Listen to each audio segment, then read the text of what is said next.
Hello and welcome to everybody. Today in this video I'm going to teach you how you can create a password to your folder. Go to the folder you want to lock and create a new text file. Create a new text document. You can name anything to the file. Now double click to your new text document. You need to type in some commands. So basically all you need to do is just copy and paste this command. I'll give you the link in the description. You copy and paste in your notepad.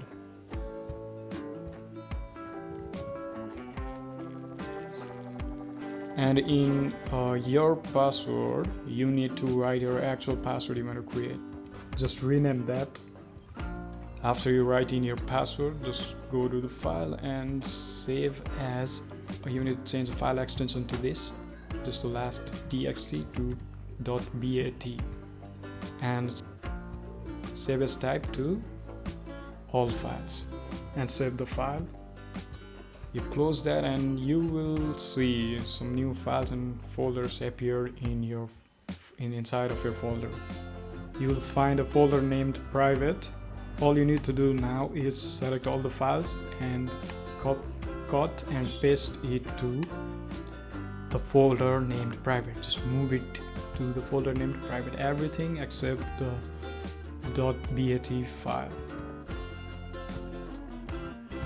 And to lock that, you need to double click on the .bat file and type capital letter Y because you want to lock it.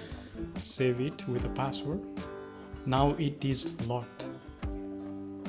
If you try to access to it, you need to type your password. And only you will be able to access all the files inside that folder.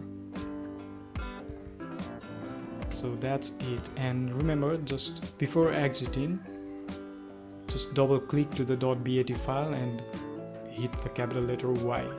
That means you need to secure every time you leave the folder.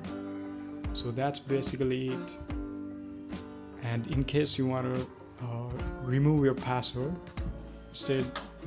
in case if you don't want to protect your folder, just type in password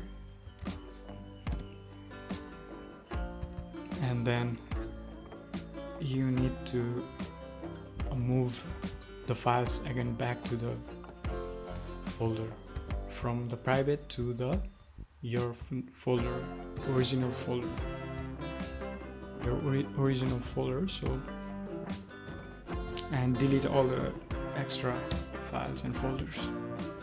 So that is how you can protect your folder with password. So if you find this helpful, please give us a like and follow our more videos. Thank you and have a good day.